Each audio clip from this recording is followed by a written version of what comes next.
7 March 1965. Dearest Suzie, finally got a letter from you last night and was glad to hear from you. Looks like Brian is at that bad stage where he thinks he is a big boy and able to take off on his own. He's probably going to be a lot worse about taking off than Billy was.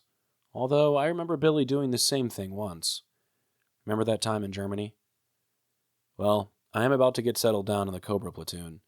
I went to the range today and fired the machine guns and rockets. It was quite interesting, and I can see I have a lot to learn about armed ship flying. We have a U.S.O show here tonight at 8 o'clock. Of course, everybody is looking forward to that.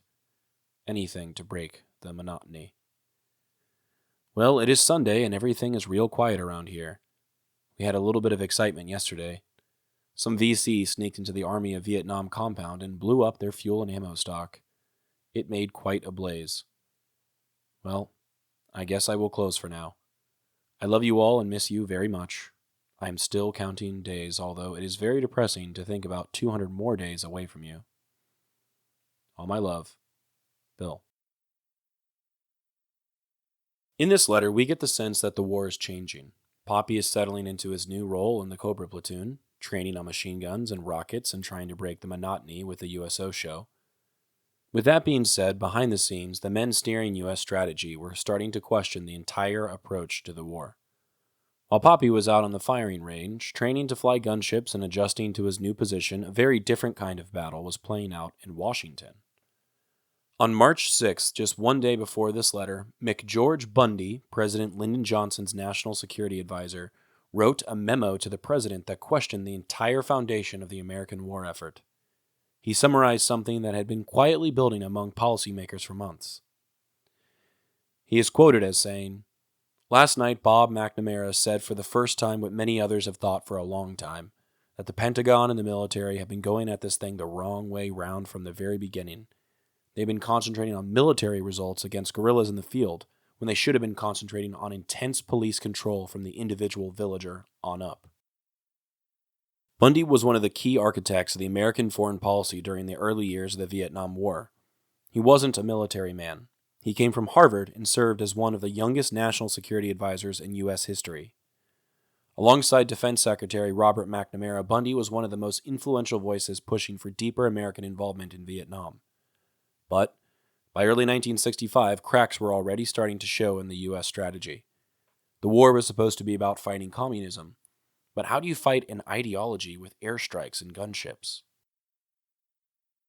Bundy's memo cut right to the heart of that question. American forces were chasing down Viet Cong fighters in the field, but they were losing the bigger battle for control of the countryside, where the real power of the insurgency lived. The war was being fought village by village, and no amount of helicopters or bombs could win the loyalty of the people. We have almost seen this thus far with Popi's limited involvement fighting the VC directly. There haven't been many instances of direct combat, and oftentimes he's getting shot at by people hidden in the jungle. Reading Popi's letters with that memo in mind makes you realize just how disconnected the war was, how different the experience was depending on where you stood. For the men flying missions every day, the war was all about action, how many missions you flew, how many weapons you fired, how many VC you rounded up or killed. That was the job they'd been sent to do. But even Popi hints at the blurred lines between friend and enemy in the countryside. Just 2 days before this letter, he wrote about checking Vietnamese perimeter guards, wondering if they might accidentally shoot him in the dark. Now, in this letter, the enemy slips inside the wire at an ARVN base and blows up an ammo stock from within the very compound that was supposed to be secure. One of the quiet undercurrents of this letter, and so many of Popi's letters, is how much of war was just waiting. It's something that doesn't always come through in movies or history books, but some soldiers in Vietnam spent more time fighting boredom than they did fighting the enemy. Even something like a U.S.O show, just a handful of entertainers flown in to sing songs or tell jokes, became a major event. Anything to break the monotony. One of the things I've been thinking about a lot while reading these letters is how the slow grind of time played a role in how soldiers experienced the war.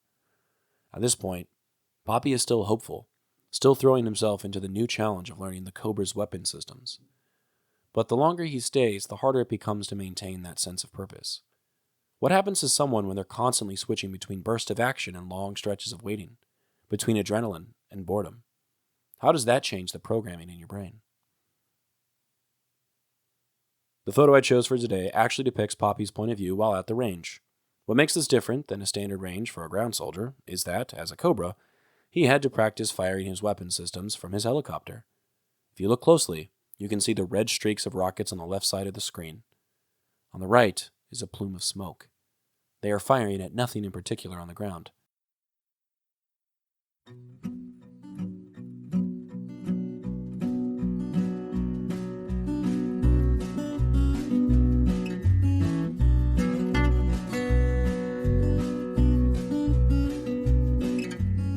I'm Alex Lowy, and I hope you have enjoyed listening to this episode of Dearest Suzie and receiving messages from the past that my Popi wrote exactly 60 years ago.